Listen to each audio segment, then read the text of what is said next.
A lot of times people will come and say like, oh, I don't have time. And you always have time. You just don't have the right priorities.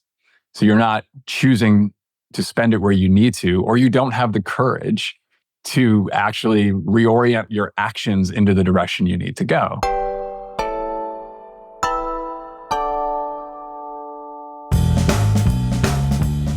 Hello and welcome to Confessions of a B2B Entrepreneur. My name is Tommy Hunt, your host, and in this episode we are talking management. Dave Kline used to work in various roles at Bridgewater Associates, whose founder, Ray Dalio, wrote the book Principles, which is really a book, or half is the story, half is about the principles they used to build this amazing investment firm. And so Dave was like in that. And so I was super excited to bring him on to talk about everything he learned. We talk about how to run meetings. We talk about how to do performance management. We talk about the difference between hiring and recruitment. So we're going to jump into that episode in a second. Before we do, big shout out to fame.so for doing all the work for this show, finding the guests, producing the assets, and promoting the show. If you like a show like this, go to fame.so, request a proposal and say that Tom sent you, and we will make sure to look after you in that process. Okay, let's jump into this episode with Dave Kline now. Dave, welcome to the show. Thanks for having me on. So I am very interested in the company Bridgewater, primarily because of the book Principles, obviously. So when I saw that you not only work there, but were in the kind of people area, this made me very excited. So I'd love to just understand what your role was, and then maybe a few things that you learned from working there. I'd say probably the headline thing to know for anybody in management there is that, at least during the 10 years I was there was this idea that management was a standalone craft and it could be applied in different areas. And so by design, we were moved around quite a bit, maybe most analogous to like a GE rotational program. So I actually came in the research side of the business and COO of that department. So about 200 people. I slid over to a group called core management, which means nothing in the world, but it was effectively the group charged with like, what is the sort of management scaffolding that is used by the rest of the company. And it's where Ray was trying to establish governance for the company. It was where we were running some of the experiments on different tools like the dot collector, where you could give real-time feedback to everybody and then build a picture of people into a second tool called baseball cards. And then I finished out the last 3 or 4 years was really like recruiting, talent management, executive succession, things of that nature. So I had 3 or 4 tours of duty there. That's super interesting. So the belief was that if someone was a good manager, it doesn't really matter in which field they're managing. They should be able to manage the finance team or the HR team. Yeah, I think where you saw it most acutely, and what's interesting is now you're seeing other companies do this, which is for the longest time, your best salesperson, your best engineer, eventually what you would end up doing is elevating them to management. And so taking the thing that they had become 1 in 10,000 at and reducing the amount of time they could spend doing that in the hopes that they could gift that craft to somebody else. And the same was true of investors. Like the best investors in the world were now being asked to spend less time thinking about how to invest and instead spend more time developing the next generation of investors. And the thinking was, well, what if I paired those investors with someone whose craft was management? They could handle a lot of the development, a lot of the coaching, the prioritization, the accountability, the feedback. And the investor, while still having to evaluate and engage on some of the work output, could mostly stay focused on what they were supposed to be doing. And so that was the thesis behind it all. So what were 1 or 2 things that you learned from that working experience that you've taken forward? 1 or 2, huh? I mean, the book has 500 principles in there. I'm not sure we can distill it down to 1 or 2. I think a lot of the best lessons I learned there are in some ways not profound, and yet in their simplicity is why they're so important. And so one for me, like people would ask me, like, what's your favorite principle? And I would say one of them is that you can have anything you want, not everything. And what I love in that is the ambition and the optimism. You can go attain anything, but the reminder that is grounded in the reality that you will have to make trade-offs. And sometimes when you aren't getting the thing you want, it's because you're not willing to make the trades to go get it. Or framed differently, it is like, what are you focusing sufficiently on the thing that is most important? A lot of times people will come and say like, oh, I don't have time. And you always have time. You either don't have the right priorities. So you're not choosing to spend it where you need to, or you don't have the courage to actually reorient your actions into the direction you need to go. And so like that single principle is one I go back to all the time. Like when we get distracted with our business, I'm like, well, I can have anything I want, but I can't have all this. Like I obviously I'm diffusing my energy in way too many places versus really moving down the vector that is most critical. Yeah, I love, it's almost like the finance/investor point of view where you're always trading something, right? And so if you're not achieving a thing, then you're just not making the trades in order to achieve the thing. And so you just change what you're trading. That makes total sense. And so then we progressed out of Bridgewater, and now it seems to me like you're taking the management expertise and learnings and sharing that with the world, right? And so now let's dig into a few concepts that I've learned that you're passionate about in the realm of management and leadership. First one I heard you discussing was the difference between recruiting and hiring. Could you share more? Yeah, maybe the easiest place to start is me thinking I was recruiting, but what I was really doing was hiring, and then why I sort of arrive at why they're different. If I go back to being a brand new manager, I had a team of 2 or 3 people. And so you think to yourself, okay, well, if someone leaves or if I get a new spot that I have to fill, I go to my HR department or my recruiting department, I put in an order. They're going to ask me for 3 or 5 bullet points describing it. They're going to post it on LinkedIn. They're going to turn around with, here are 5 qualified people. We're going to interview them, and then I'll hire the best one. And the net result of that is you get the best available at that moment in time, which for better or worse, may well be relatively mediocre. The alternative with recruiting is not waiting until I have an order and placing it. It's imagining my world 6 to 12 months down the road and saying, well, what are the probable roles I'm going to need to fill? Do I have someone on my team who's at risk of leaving? Do I see that we're going to grow in a certain dimension and I need expertise that I don't have? So one, I'm imagining that really viscerally. Then I'm saying, well, who are the best people in the world?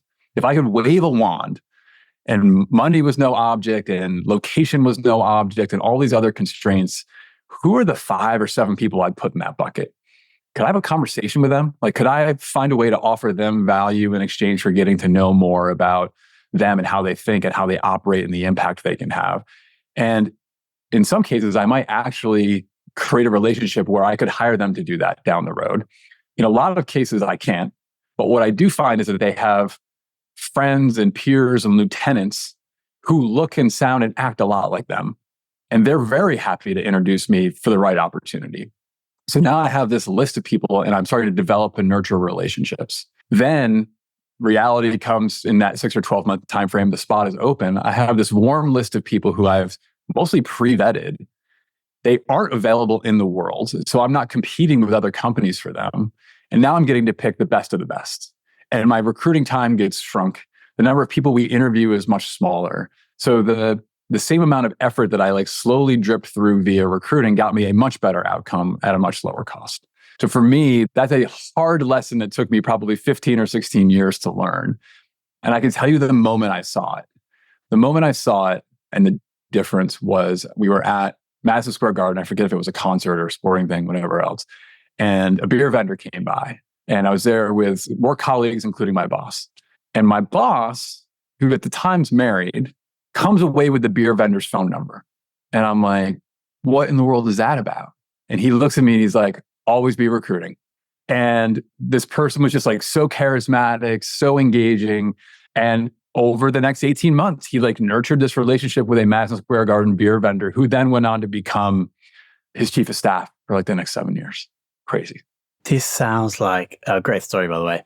This sounds like the thing that I definitely should be doing. I often hear that, well, in my journey as well, I've kind of just transitioned into CEO of this 70-person company after like being very in the weeds.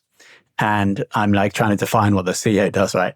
And some places I read or I hear that the CEO should be spending like a big chunk, 30% of their time on recruiting, hiring. And I think this is really the way that time should be spent, I think. Yeah, because I also ran recruiting, I did a lot of interviewing. And there is a book that I recently got turned on to, and I hadn't been paying attention to it, but it's from the folks at GH Smart. And it goes into sort of the top grading methodology of interviewing, et cetera. And he tells a story in there of the CEO of Aon, so multi-billion-dollar consulting firm. And the CEO talks about how he expects to personally recruit 30 people into Aon every year. So he himself believes that for the health of the business, that he's got to bring in 30 people. And then he goes on to say, well, in order for me to get 30, I have about a 1 to 10 hit rate. So I need to be nurturing relationships with 10 people to get 1. And so you're like, whew, so he's got a 300 person like warm nurturing list. And he does it in about 90 minutes a week, where he sort of pulls up the list and he's like, who have I not touched recently? What can I send them? Here's an article. Here's a ping. Just thinking about you. Saw this cool thing, whatever it is.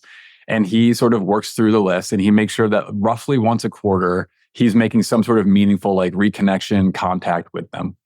And like, he believes that it's going to take him roughly a quarter of his job to achieve the 30 people, the 300 relationships with the 30 people, et cetera. And so if that's the CEO of a company of that scale, if anything for us with our smaller, you're a 50-person company, you're a 5-person company, should we be doing it less or more?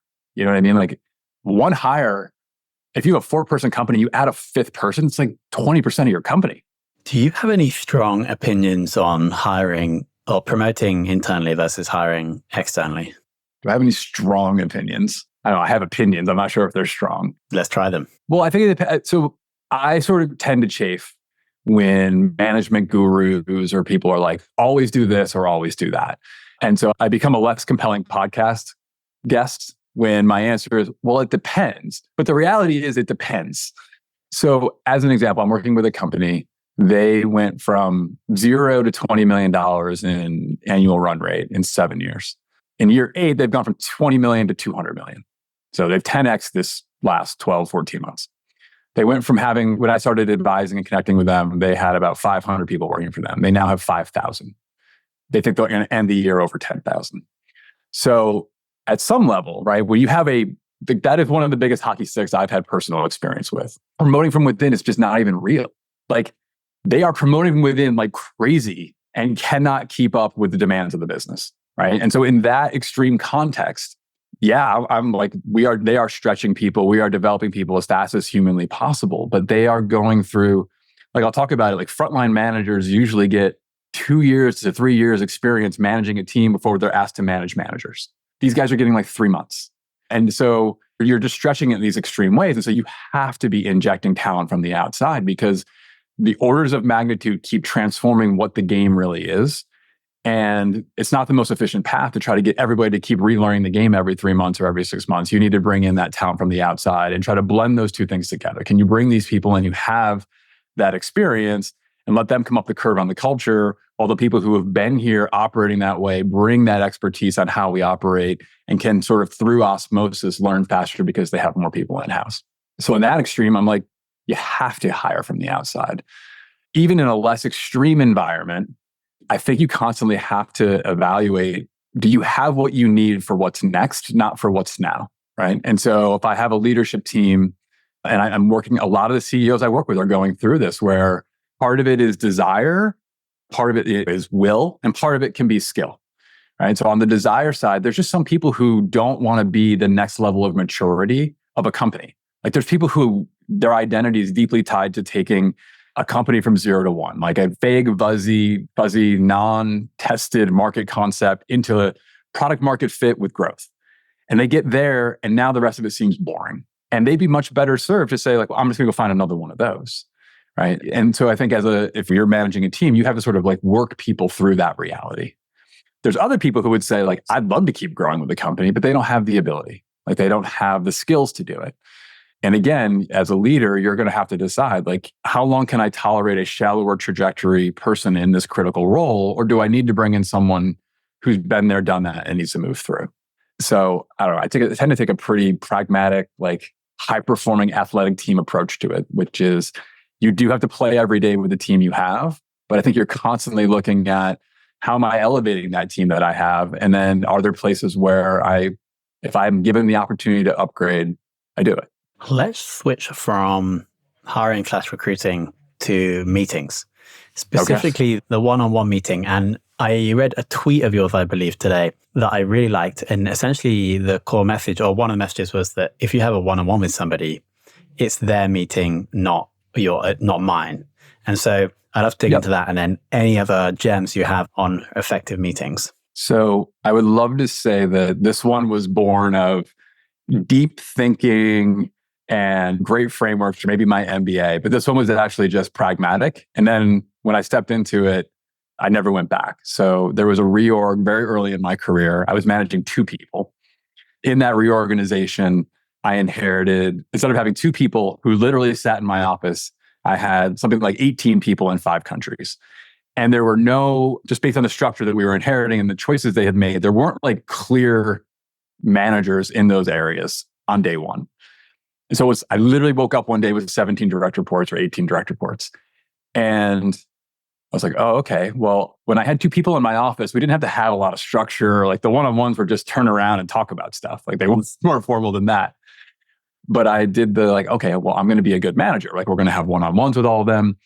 And within 2 weeks, I was overwhelmed and drowning just to have the meetings, like to do the prep for the meetings, to accommodate just literally having the time zones.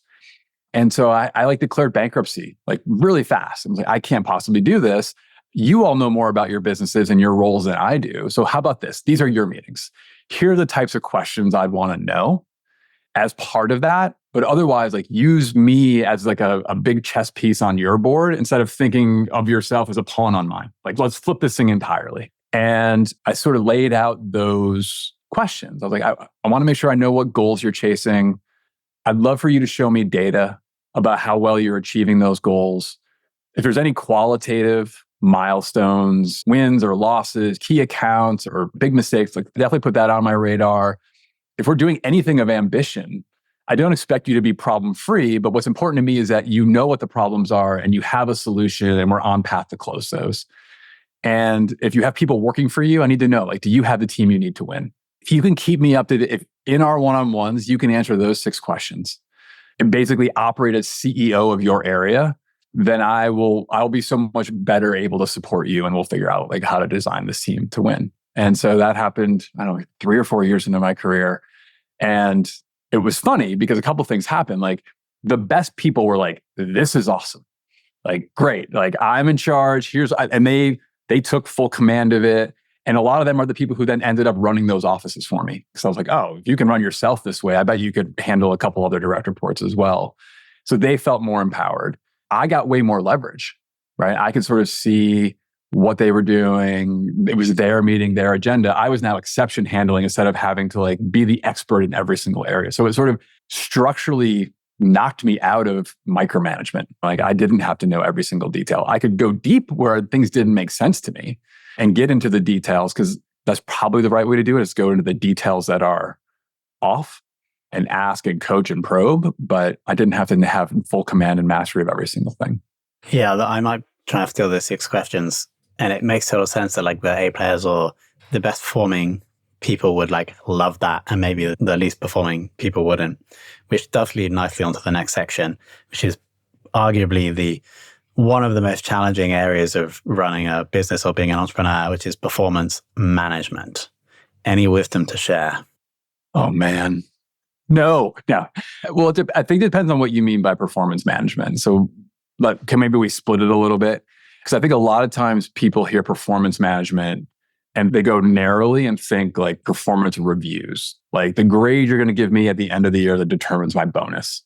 I tend to think when people get performance management right, it's the bigger version where they're thinking about the alignment between what's the purpose of this team, how is that purpose represented in nearer term objectives, how are those objectives broken down into the positions we're all going to play, and then how am I going to be evaluated in playing my position? And in theory, all that should line up beautifully so that it's not just this narrow thing at the bottom, which is like, do I get a bigger bonus at this year or not? But it's like, do the players know their position on the field to give you the outside strategy to win the game? I'll talk about this one if you want. Yeah, let's talk about that one. It's more holistic. I would say that maybe the thing to zoom in on, and I feel the same, we can talk about it also with expectations or delegation because the same thing happens. Everybody wants to go fix the details on the actual like individual review process. And usually when you diagnose why reasonable people make decisions that are not fueling to the mission, it's because the top thing wasn't clear. Like either the person running the team has not clearly articulated like what is the purpose of this team, or they then haven't translated that down into, okay, our purpose is to grow sales. What is sort of the key ways that we are going to do that? And this top level stuff is unclear. We'll talk a lot about it with the leaders we work with about expectations. And what we'll say to them is like, chances are you wouldn't even be in this class if you weren't capable of setting goals for your team, if you weren't capable of defining a metric or a milestone. So the what of expectation setting is not particularly profound, but everybody skips the how. They skip past, do you have cultural norms? Do you have budget constraints? Do you have specific times? There's all these implied things in the mind of the leader and or in the mind of the person sort of taking on the task that don't get reconciled up front and then cause a lot of heartache on the back end. And the example we use with folks is, I don't know if you're a football fan. I obviously have my Arsenal hat on today, so I'm revealing my true colors for better or worse. I know you've been very polite so far. I appreciate it. That if you watch 5-year-olds play soccer, the what is super clear, right? The what of take ball, put in that goal, prevent ball from going in your goal, right? And it is true of 5-year-olds all the way up to the Premier League. But when that's the structure of the game, 5-year-olds do what you would naturally do without any more direction, which is everyone chases the ball around in a big pack. And eventually the ball nudges in one side or maybe the other. Now you switch over, whether you're talking about Arsenal or I'll use the example of Man City, much to my chagrin, but like Pep Guardiola's system is like very clear. There's channels, there's lanes. Every player knows how many people should be in those channels and lanes at a time. There's this idea of expected goals and different positions on the field where the expected goals are highest. And so the entire game is, the entire system, the how, it's designed about maximizing the number of times the ball gets into that high expected goal zone. Exact same what, right? Put ball in goal, prevent ball in goal. But with that system of how, we now know where we'll all be on the field. We'll know who should do what. We can anticipate where someone will be before they're there. We know that the process metric of getting the ball to this space is the thing that gives us the outcome that we want, which is more goals. And that usually resonates with people like, oh, and I'm like, so do you have the system as clear as Man City for your job? And almost everybody's like, no. So we're missing the how of explaining what the purpose of the team is, or the how the team will achieve the purpose that you set for the team. Yeah. That's what most companies are missing. Okay. And so could you just give an example of like what the how might look? We can take a simple example of a sales team. Like what are the examples of hows? So you might take a sales team. First off, I might start with, well, are we trying to focus on retention, growth of existing accounts, or new accounts? If I have a high naturally retaining thing, I probably want to focus on new accounts. If I'm rapidly churning people, then maybe the thing I really want to do is focus on retention. So part of that alone is like, well, what's our market like and what's the problems with our offer? What's the sort of the dynamics between the two? Where might that go? Then you might say, oh, it's on growth.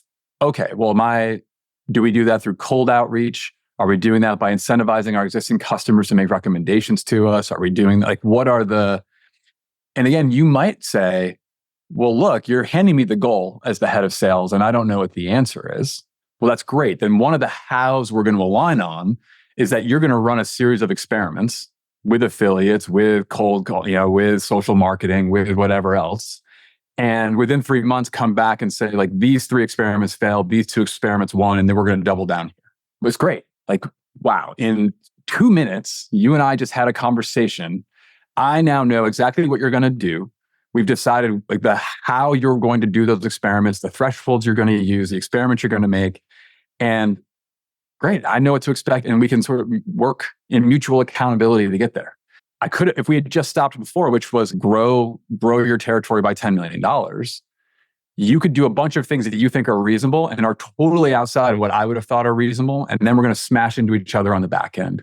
If you fail, I'm going to be holding you accountable because I had this other expectation, or you decided to pursue a strategy where you were expecting a certain amount of support from me that I didn't even know I was supposed to be giving you. All of it reconciled by having a 2-minute conversation up front with way less emotion. I want to shift now away from the management leadership stuff to your business, because you're also kind of, I don't know if you describe yourself as a B2B entrepreneur, but from I'm one of you. Yes, I would. Perfect.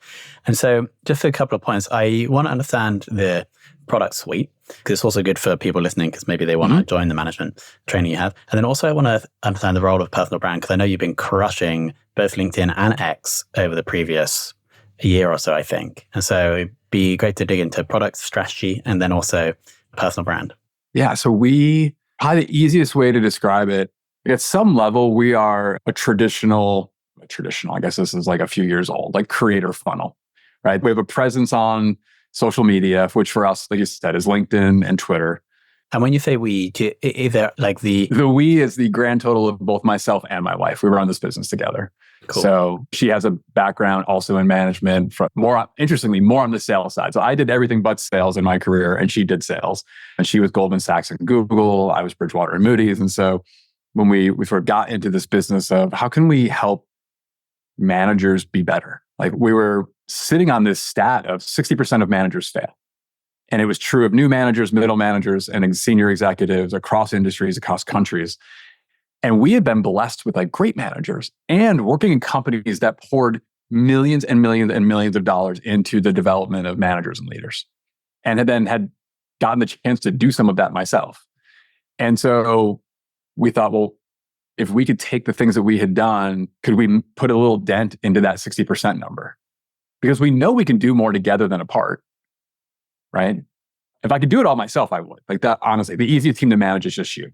But in reality, we can do so many more bigger things, ambitious things, world-changing things if we come together as a unit where 1 + 1 = 3.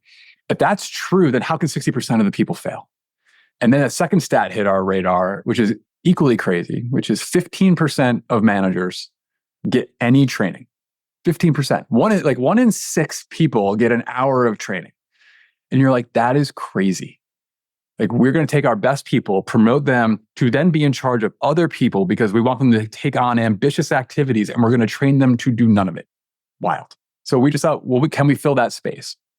So that's what we created. And so we had this social media presence. Then we had this online cohort-based course. So live training, but remote. So you can do it from anywhere in the world. And we bring together about 50 leaders every time we do it from a variety of companies. That then led to us going in-house at a bunch of companies. That then led to creating a newsletter because being subjective to just Twitter and LinkedIn, who can turn me off at any moment in time. So now it's like Twitter and LinkedIn lead to the newsletter, which lead to the courses. And then I have a roster of 8 or so CEOs that I coach one-to-one. And that sort of has become the suite of services. Yeah, this is the full-on like creative funnel, like top of the funnel content, like virality, driving down, gather emails, management course or training courses, and then coaching. Awesome. Yeah. How do you split the roles and responsibilities between yourself and your wife? Do you all do everything? No, I would say the clearest delineation, also based on our history, she very much does like the business development side. I do the writing. And then I would say I probably take 2/3 of the teaching and she does the other third. So I think I would, if you sort of thought of us as characters, I'm more here's a complicated thing, let me break it down. Here's a framework. It's sort of the things you see in my writing. And then Mar very much is like the human connector. And so she comes in and is like, well, here's the story Dave should have told to make this real. And it's funny, when we first started doing it, we sort of thought the husband-wife duo thing would be a bug. And then it turned out to be a feature, that somehow the two different people who spoke the same language but see the world differently, who interact differently in the workplace, who honestly, like she had a very different experience, I think, as a woman executive, and then I did as a male executive. Like there's real power in that we at first were trying to hide, and then people were like, no, it's awesome. And then you guys pick on each other. It's so approachable and personal and authentic. And so we try to run it like a dinner party now. Sounds absolutely awesome to have this harmonious working relationship with your wife in something that clearly both of you are very passionate about. It's pretty special. I would say 99% of the people we talk to, when they hear we live together, we raise kids together, we work together, their eyes get very big. And they immediately say, I could not possibly do that. I love my husband or wife, but that would not happen. But we've been at it a while, so it's been pretty fun. Where can people find you on Twitter and LinkedIn, and also the newsletter? We'll link to it below, but let's give it a shout out, please. Sure. LinkedIn is Kline, Klineii. LinkedIn is just Dave Kline. And our newsletter is mgmt.beehive.com. It's the management playbook. and then Management Accelerator, MGMTaccelerator.com for our leadership programs. Amazing. They will all be linked below. Dave, thank you so much for coming on and sharing I can tell you're very passionate about the management stuff, and it really comes through. So anybody that needs this for their team, go and book a training course. Dave, thank you so much for your time. Thank you, Tom. Appreciate you having me. All right, team, slightly different one for us there. This is the stuff that I'm doing more in my role at Fame, and therefore find it more interesting to talk to people about this kind of stuff. So if you did like this, let me know. Drop me an email, tom@tomhunt.io, and I will try and find more guests like this. So got to give a quick shout out to Affiliate BI. I love the content on the show, and knowing that Tom does Fame.so, which helps companies build their B2B podcast, I study his podcast for best practices. Thank you very much, Affiliate BI. Now, big shout out also to Fame.so for producing this show, of course. Thanks to Dave for coming on and sharing his passion and wisdom for management. And of course, thanks to you for listening.